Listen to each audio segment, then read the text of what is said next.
ओम नमो देव्य महादेव शिवाय नम नम प्रकृति भद्राणी यथा प्रणतस्मताम्।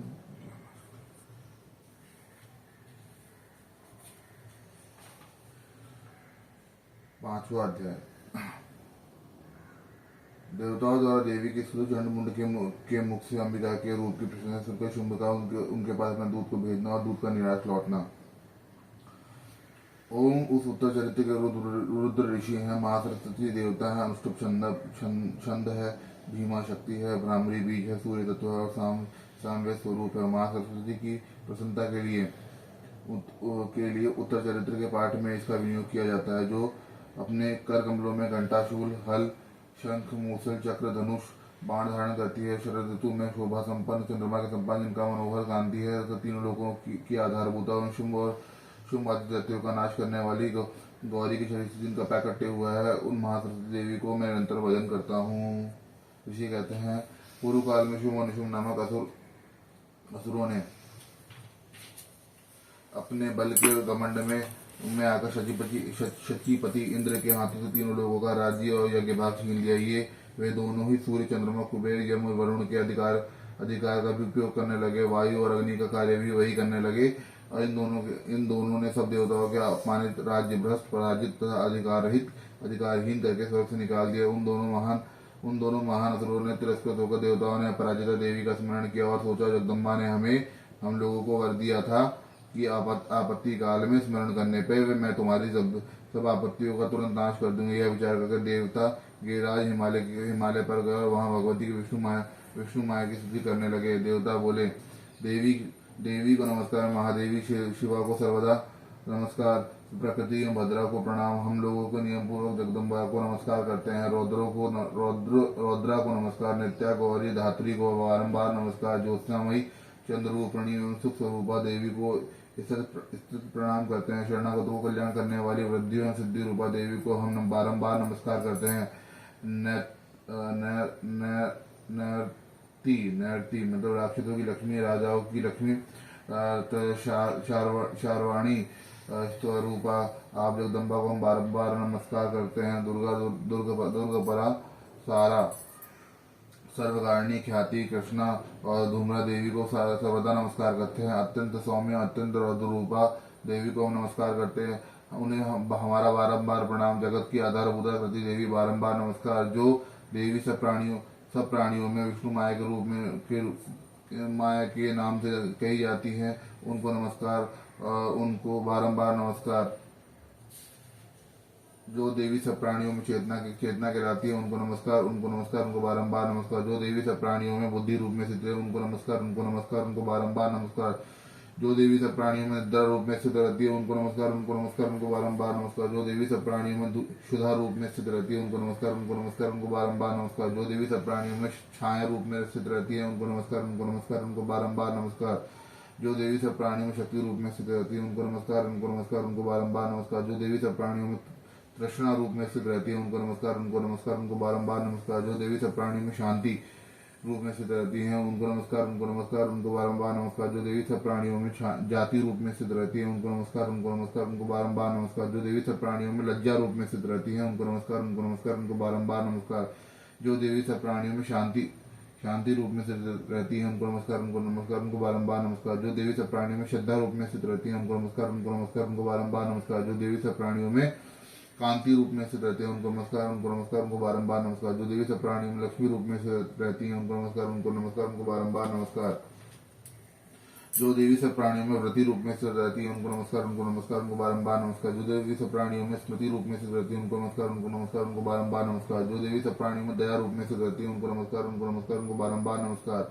जो देवी सब प्राणियों में तुष्टि रूप में स्थित रहती है, उनको नमस्कार, उनको बारंबार नमस्कार। जो देवी सब प्राणियों में माता रूप में स्थित रहती है, उनको नमस्कार, उनको बारंबार नमस्कार। जो देवी सब प्राणियों में भ्रांति रूप में स्थित रहती है, उनको नमस्कार, उनको बारंबार नमस्कार। जो देवी सब जो जीवों की इंद्रिय वर्ग की अधिष्ठात्री देवी है और एवं सब प्राणियों में सदा व्याप्त रहने वाली है, वह व्याप्ति देवी को बारंबार नमस्कार। जो देवी चैतन्य रूप से इस संपूर्ण जगत में व्याप्त रहती है, उनको नमस्कार, उनको बारंबार नमस्कार। जो पूर्व काल में अपनी अभिष्ट की प्राप्ति होने से देवताओं ने जिनकी स्तुति की तथा देवराज इंद्र ने बहुत दिनों तक जिनका सेवन किया, वह कल्याण की आसाधना भूता ईश्वरी हमारी कल्याण करे, हमारा कल्याण करे, मंगल करे, सारी आपत्तियों का नाश कर डाले। उद्दंड दैत्यों से सताए हुए हम सभी देवता जिन परमेश्वरी को समय नमस्कार करते हैं तथा जो भक्ति से विनम्र पुरुषों द्वारा स्मरण करने जाने पर तत्कालीन संपूर्ण विपत्तियों का नाश कर देती है। वह जगदम्बा हमारा संकट दूर करे। ऋषि कहते हैं, राजन इस प्रकार जब देवता स्तुति करने लगे तब वहाँ उस समय पार्वती देवी गंगा के जल में स्नान करने के लिए वहां आई।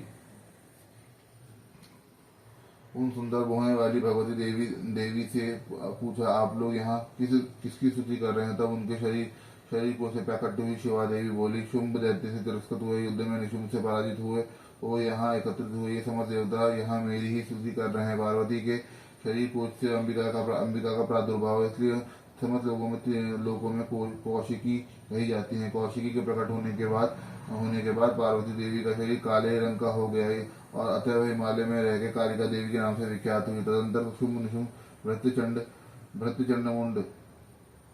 निशुंभ के भृत्यचंड मुंड वहां आए और उन्होंने परम मनोहर रूप धारण करने वाली अंबिका देवी को कहा। फिर वे शुंभ के पास जाकर बोले, महाराज देखा और फिर वे शुंभ के पास जाकर बोले, महाराज ये एक अत्यंत मनोहर स्त्री जो अपनी दिव्य कांति से हिमालय को प्रकाशित कर रही है, वैसा उत्तम रूप कहाँ किसी ने भी नहीं देखा। असुरेश्वर पता लगाइए यह देवी कौन है, इसे ले लीजिए। स्त्रियों में तो वह रत्न है जिसके प्रत्येक अंदर बहुत सुंदर है तथा जिसकी श्रीअंगों की प्रभा से संपूर्ण दिशाओं में प्रकाश फैला रही है। दत्तराज अभी वह हिमालय पर ही मौजूद है, आप उसे देख सकते हैं। प्रभु, तीनों लोकों में मणि, हाथी, घोड़े आदि जितने भी रत्न है वे सब इस समय आपके घर में शोभा पाते हैं। हाथियों में रत्नभूत ऐरावत, यह पारिजात का वृक्ष और यह उच्च श्रोवा घोड़ा, यह सब आपने इंद्र से ले लिया है। हंसों से जुता हुआ यह विमान भी अपने आंगन में शोभा पाता है। वह रत्नभूत अद्भुत विमान जो पहले ब्रह्मा जी के पास था वह आपके यहाँ लाया गया है। यह महापद्म नामक निधि आपने कुबेर से छीन ली है। समुद्र ने भी आपको किंजलकिनी नामक माला भेंट की है जो केसरों से सुशोभित है और जिसके कमल कभी कुंभलाते नहीं। सुवर्ण की वर्षा करने वाले वस्त्र का छत्र, सुवर्ण की वर्षा करने वाला वरुण का छत्र भी आपके घर में शोभा पाता है तथा यह श्रेष्ठ रथ जो पहले प्रजापति के अधिकार में था वह आपके पास मौजूद है। दत्तेश्वर, मृत्यु की उत्क्रांतिदा नामक शक्ति भी आपने छीन ली है तथा वरुण का पाश और समुद्र में होने वाली सब प्रकार के रत्न आपके भाई निशुंभ के अधिकार में है। अग्नि में स्वतः शुद्ध किए हुए 2 वस्त्र आपको सेवा में अर्पित किए हैं। दैत्य, इस प्रकार सभी रत्न आपने एकत्रित कर लिए हैं। फिर जो यह स्त्रियों में रत्न कल्याणमयी देवी है, इसे आप क्यों नहीं अपने अधिकार में लेते? ऋषि कहते हैं, चंद्रमुंड शुंभ ने महादत्य सुग्रीव को दूत बनाकर देवी के पास भेजा और कहा, तुम मेरी आज्ञा से उसके सामने ये बात कहना और ऐसा उपाय करना कि जिससे प्रसन्न होकर वो शीघ्र यहाँ आ जाए। वह दूत पर्वत के अत्यंत रमणीय प्रदेश में जहाँ देवी मौजूद थी वहां गया और मधुर कल वाणी में कोमल वचन में दूत बोला, देवी, दैत्यराज शुंभ इस समय तीनों लोगों के परमेश्वर है। मैं उन्हीं का भेजा हुआ दूत हूँ और यहाँ तुम्हारे पास आया हूँ।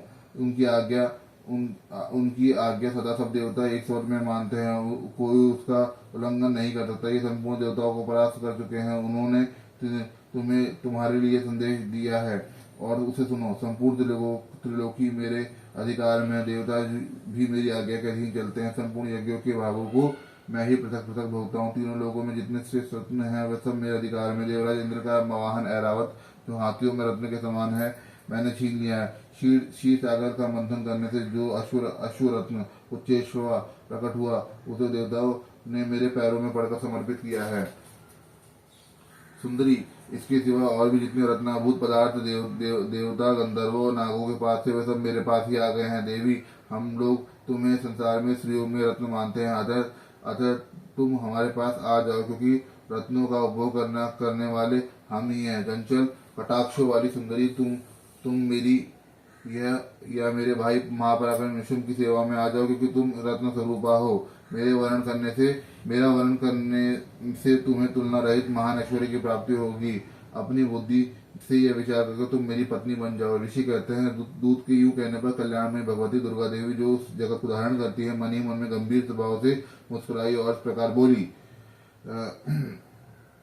दूत, तुमने सत्य कहा कि इसमें तनी भी मिथ्या नहीं है कि शुंभ तीनों लोगों का स्वामी और निशुंभ भी उसके समान ही पराक्रम है, किंतु मैं इस समय इस विषय में मैंने जो प्रतिज्ञा कर ली है उसे मिथ्या कैसे करूं। मैंने अपनी अल्प बुद्धि के कारण पहले से ही प्रतिज्ञा कर रखी थी। इसे सुनो, जो मुझे संग्राम में जीत लेगा, जो मेरे अभिमान को चूर्ण चूर्ण कर देगा, संसार में जो जो जो मेरे समान बलवान होगा वही मेरा स्वामी होगा। इसलिए शुंभ अथवा महादैत्य निशुंभ स्वयं ही यहाँ पधारे और मुझे जीत कर ही मेरा पाणी ग्रहण कर ले। इसमें विलंब की क्या आवश्यकता है। दूत बोला, देवी, तुम घमंड से भरी हो, मेरे सामने ऐसी बातें ना करो। तीनों लोगों में ऐसा कौन सा पुरुष है जो शुंभ निशुंभ के सामने खड़ा हो सके। देवी, अन्य दैत्यों के समान अन्य दैत्यों के सामने भी मेरे सारे देवता युद्ध अन्य दैत्यों के सामने भी सारे देवता युद्ध में नहीं ठहर सकते, फिर तुम तो अकेली स्त्री हो, कैसे ठहर सकती हो।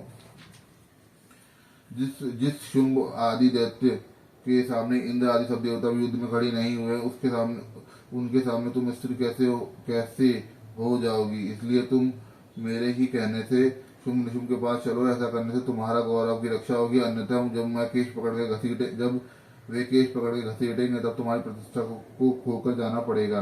उस देवी ने कहा, तुम्हारा कहना ठीक है, शुंभ बलवान है और निशुंभ भी बड़े पराक्रमी है, किंतु क्या करूं, मैंने पहले ही बिना सोचे समझे प्रतिज्ञा कर ली है। अच्छा तुम बताओ, मेरे पास जो कुछ तुम जाओ, मैंने तुमसे जो कुछ कहा है वह सब दैत्यराज को आदरपूर्वक कहना, फिर वो जो उचित जान पड़े करे। इस प्रकार मार्कंडेय पुराण सावर्णिक मनवंतर कथा के अंतर्गत देवी माता में देवी दूत संवाद नामक 5वां अध्याय पूर्ण हुआ। जय हमारे धूम्रलोचन का 6वां अध्याय। मैं सर्वेश्वर भैरव के अंक में निवास करने वाली परमोत्कृष्ट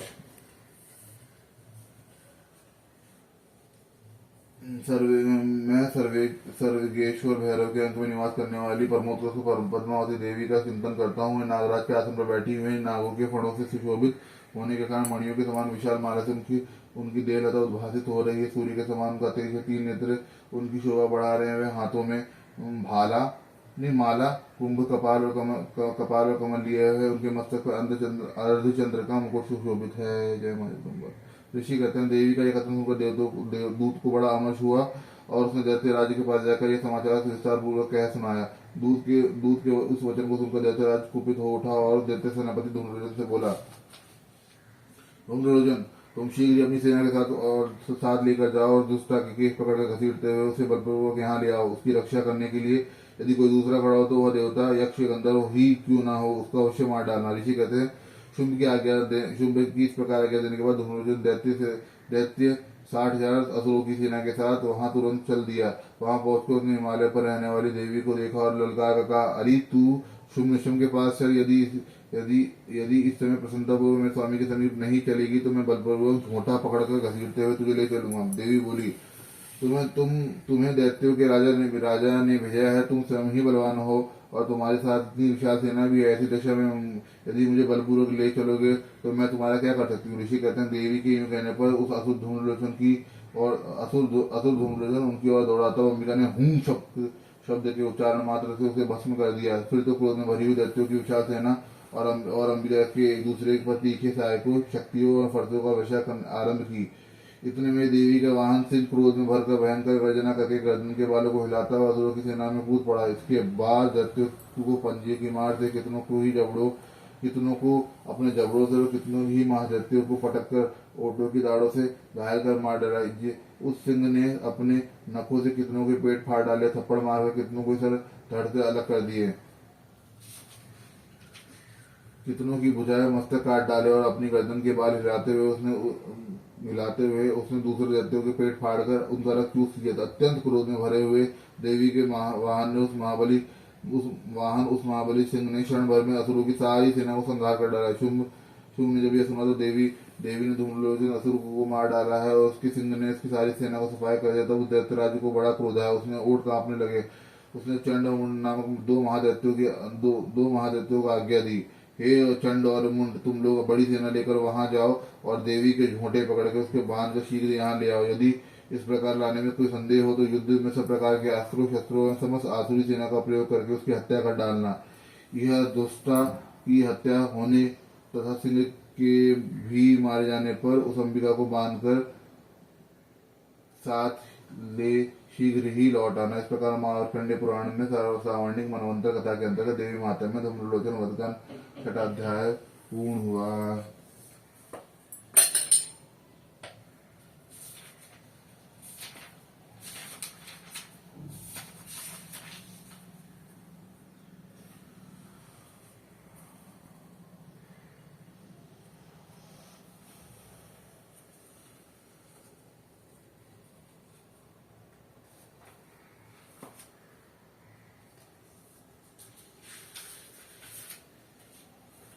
दुर्गा स्तुतिशतनाम स्तोत्रम शिववाच ईश्वरवाच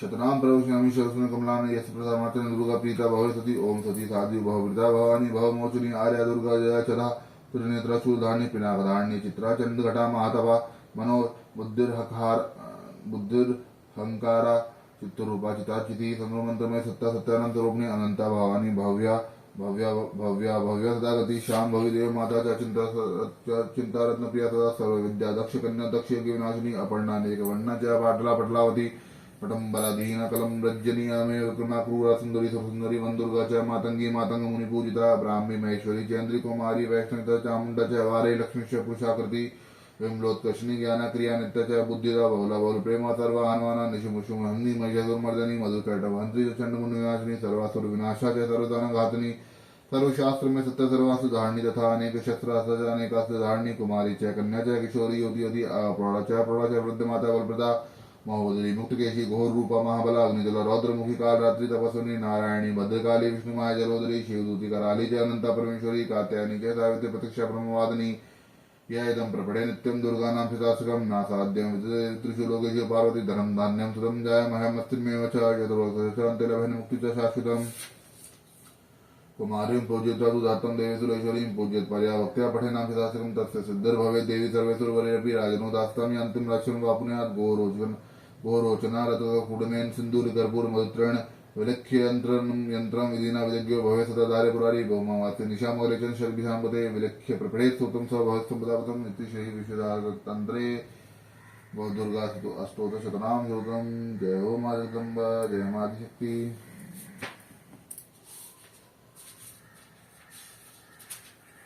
सिद्ध कुंजिका स्तोत्रम शिव उवाच शृणु देवी प्रक्षामि कुंजिका स्तोत्रमुत्तमं येन मंत्रपठनं चंडी जापो शुभो भवेत् नाकवचम नागस्तोत्रम ना कवचम नागसूतम किलकम नारस्यकम नासुक्तम नापि ध्यानं चरणासु न च वाजनं कुंजिका पाठ मात्रं दुर्गा पाठ फलं लभेत अति गुहान्तरं देवी देवनापि दुर्लभं प्रोगोपनीयं प्रयत्नेन स्वनिर्यो पार्वती मांडम मोहन्नम विश्वम स्तम मनोचादिकं पाठ मात्रेण संसिद्धेत कुंजिका स्तोत्रम उत्तमम्। अतः मंत्र ओम ऐं ह्रीं क्लीं चामुंडाय विच ओम ग्लूं हुं क्लीं जुं सह ज्वालाय ज्वालाय ज्वल ज्वल प्रज्वल प्रज्वल ऐं ह्रीं क्लीं चामुंडाय विच ज्वल हम सम लम चुं फट स्वाहा। नमस्ते रुद्र रूपिणी नमस्ते मधुरमर्दनी नमः केटवाणी नमस्ते महिषार मर्दनी नमस्ते शुभ मंत्र निशुमधुरघातनी जागृतम ही महादेवी जपम सिद्धम पुरुषो में अहंकारी सृष्टि रूपाय अहंकारी प्रतिपालिका क्लिंकारी काम बीज रूपे नमोस्तुते चामुंडा चंडघाती च इंगारी वरदायिनी विच्छेदा वेदा नित्यम नमस्ते मंत्र रूपिणी धाम धीम धूम दुर्जरे पत्नी माम वीम वुम वागीश्वरी क्राम क्रीम कुम कालिका देवी शाम शीम शुम में शुभम गुरु हुं हुं हुंकार रूपिणी जम जम जम भानादनी राम ह्रीं रों भैरवे भद्रे भवानी ते नमो नमः अंकं चट्टं पं यं शं विं दुं ऐं विं हं शं दयाग्रम त्रोटे दुत्तम कुरु कुरु स्वाहा पां बीं बूं पार्वती पूर्णं गां गीं गूं गेजरी सां सीं सुं सप्तदेव मंत्र सिद्धम कुरुशो में इदं तुम कुंजिका सूत्रम जागृति हतेव भक्त्यो निदात्यम गोपितम रक्ष पार्वती यस्तु कुंजिका देवी हीनां सती पड़ेत् ना तस्य जायते सिद्ध रणय रोदनम यथा इति श्री रुद्रामले गौरी तंत्रे शिव पार्वती संवादे कुंजिका स्तोत्रम। जय हो मां जगदम्बा। क्षमा प्रार्थना। अपराध सहस्राणि क्रियन्ते अनिशं मया दास्यमिति मामत्व समस्व परमेश्वरी आवाहन न जानामि सजनं पूजा चेन न जानामि क्षमातं परमेश्वरी मंत्रहीनं क्रियाहीनं मंत्रहीनं क्रियाहीनं भक्तिहीनं सुरेश्वरी यत्ते पूजितं मया देवी परिपूर्णतदस्तु मे अपराशितं कृत्वा जगदम्बेति गोचरेत यं गतिं संवाप्नोति नातया ब्रह्मादयासुरा सा अपराधोऽस्मिन् शरणं प्राप्तस्त्वां जगदम्बिके नानुकम्प्यो असं यथेष्टि तथा कुरो यज्ञानादिस्मृते वन्त्यान् यन्नून्यम् अधिकं कृतं तत्तु सर्व क्षमातं प्रसीद परमेश्वरी। कामेश्वरी जगन्माता सचिदानंद विग्रह ग्रहण चरण प्रत्यय प्रसिद्ध गुहाति गुहा गोप्त्री स्वम ग्रहण स्मृतम जपम चतुर्भवतु में तो तत्प्रसादात् सुरेश्वरी।